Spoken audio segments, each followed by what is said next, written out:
ሰላም ጤና ይስጥልን የተከበራችሁ የጨፌ ሚዲያ ተከታታዮቻችን ዕለታዊ ዜናዎቻችንን ይዘንላችሁ ቀርበናል። እስከ መጨረሻው አብራችሁን እንድትቆዩ እየጋበዝን አሁን ወደ ዜናዎቹ እናልፋለን። እንደ ሀገር አቀፍ ለ10ኛ ጊዜና በአዲስ አበባ ከተማ አስተዳደር ለ3ኛ ጊዜ በኤግዚቢሽን ማዕከል ሲካሄድ የነበረው የህብረት ስራ ማህበራት ባዛርና ሲምፖዚየም ተጠናቀቀ። ኤግዚቢሽን ባዛርና ሲምፖዚየሙ የህብረት ስራ ማህበራት ሚና ከገበያ በላይ በሚል መሪ ሐሳብ ከጥር 29 2016 ጀምሮ እስከ የካቲት 5 2016 በኤግዚቢሽን ማዕከል በደማቅ ሁኔታ ሲካሄድ ቆይቷል። በስነ ስርዓቱ ላይ እንዲህ አይነት ኩነቶች አርሶና አርብቶ አደሩን ተጠቃሚ ከማድረጉም ባሻገር ሸማቹ ማህበረሰብ በተመጣጣኝ ዋጋ የሚሸምትበትን እድል የፈጠረ ነው ያሉት የግብርና ሚኒስትር ዴኤታ ዶክተር ሶፊያ ካሳ ይህን ኩነት በማስፋት የሀገራችን ምርቶች በዓለም አቀፍ ደረጃ እውቅና የሚያገኙበትን አሰራር ማጎልበት ይገባል ብለዋል። በኤግዚቢሽንና ባዛሩ ከ44 ሚሊዮን ብር በላይ ግብይት መፈጸም መቻሉን የጠቀሙት ደግሞ የኢትዮጵያ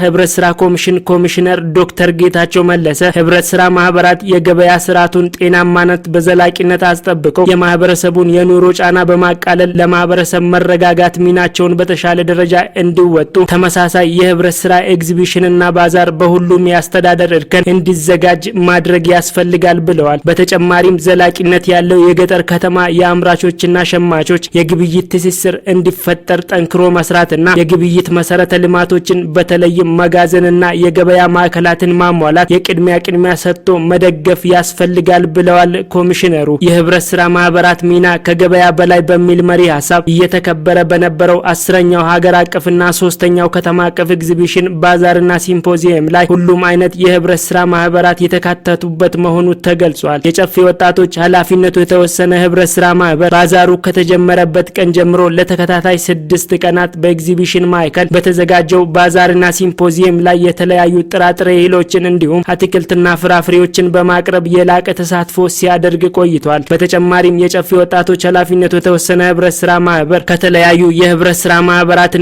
ዩኒዮኖች ጋር የስራ ትስስር አድርጓል። የዩናይትድ ስቴትስ ምክር ቤት ለዩክሬን ለእስራኤልና ለታይዋን የ95.3 ቢሊዮን ዶላር እርዳታ አጸደቀ። የዩናይትድ ስቴትስ የእንደራሴዎች ምክር ቤት ለአንድ ሳምንት ያህል የዘለቀ ክርክር ካካሄደና ዩናይትድ ስቴትስ በውጭ ሀገራት ያላትን ሚና አስመልክቶ በተለይም በሪፑብሊካን ፓርቲ ውስጥ እየጨመረ የመጣውን የፖለቲካ ልዩነት ካስተናገደ በኋላ የ95.3 ቢሊዮን ዶላሩን እርዳታ ያጸደቀው ለዩክሬን የታቀደውን የ60 ቢሊዮን ዶላር ድጋፍ አጥብቀው የተቃወሙ አነስተኛ ቁጥር ያላቸው የሪፑብሊካን ፓርቲ የምክር ቤት አባላት ዩናይትድ ስቴትስ ይህን መሰል ከፍተኛ መጠን ያለው እርዳታ ውጭ ሀገራት ከመላኩ አስቀድማ በራሷ ችግሮች ላይ ትኩረት ማድረግ አለባት የሚለውን የተቃውሞ መከራከሪያ በማሰማት ሌሊቱን ሙሉ የምክር ቤቱን መድረክ ተቆጣጥረው አሳልፈዋል። ይሁንና በምክር ቤቱ ያሉ የዲሞክራት ፓርቲ አባላት በሙሉ ለዩክሬን የሚሰጠውን እርዳታ ማቋረጥ ወይም ዩክሬንን ቻል ማለት የሩሲያውን ፕሬዝዳንት ቭላዲሚር ፑቲንን ይበልጥ ሊያጠናክርና የሀገራችንን ብሔራዊ ደህንነትም አደጋ ላይ ሊጥል ይችላል የሚል መከራከሪያ ሐሳብ ያሰሙ ሲሆን የተወሰኑ ሪፑብሊካን የምክር ቤት አባላት ድጋፋቸውን በመስጠት የእርዳታ እቅዱን አጽድቀዋል።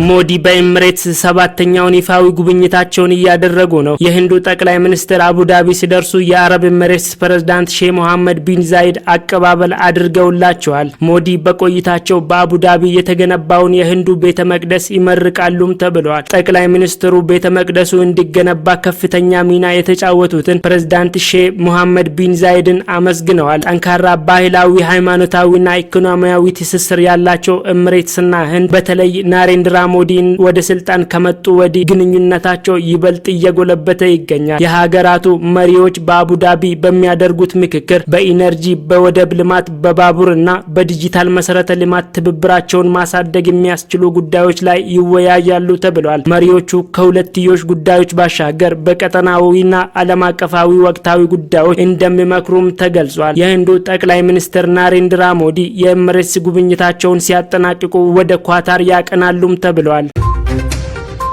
ሩሲያ ምዕራባውያን ንብረቷን የሚወርሱ ከሆነ ከባድ ምላሽ እንደምትሰጥ አስጠነቀቀች። አሜሪካና አውሮፓውያን በ10 ቢሊዮን ዶላሮች የሚቆጠረውን የሩሲያን ንብረት የሚወርሱ ከሆነ ሞስኮ ጠንካራ ምላሽ እንደምትሰጥ አስጠንቅቃለች። የአውሮፓ ህብረት እንዳይንቀሳቀስ ከተደረገው የሩሲያ ማዕከላዊ ባንክ ንብረት የተገኘውን ወለድ ለዩክሬን ለመላክ የሚያስችል ህግ ማጽደቁን ስካይ ኒውስ ዘግቧል። የሩሲያና ዩክሬን ጦርነት ከተጀመረ ወዲህ አሜሪካና አጋሮቿ በምዕራቡ ዓለም የሚገኘው 300 ቢሊዮን ዶላር ዋጋ ያለውን የሩሲያ ሀብት እንዳይንቀሳቀስ እግድ መጣላቸው ይታወሳል። የሩሲያ ውጭ ጉዳይ ሚኒስትር ቃል አቀባይ ማሪያ ዛካሮቫ የምዕራባውያንን ድርጊት ስርቆት ነው ሲሉ ተናግረዋል። ይህ የራስ ያልሆነ ነገርን የመውሰድ ተግባር ነው ብለዋል። ምዕራባውያን ንብረት ወደ መውረስ የሚሸጋገሩ ከሆነ ሩሲያ እጅግ ከባድ የሆነ ምላሽ እንደምትሰጥ ተናግረዋል። ሀገራችን ይህንን እንደ ስርቆት ስለምታየው የምትሰጠው ምላሽም በሌቦች ላይ እንደሆነ አድርጋ እንደምትቆጥረው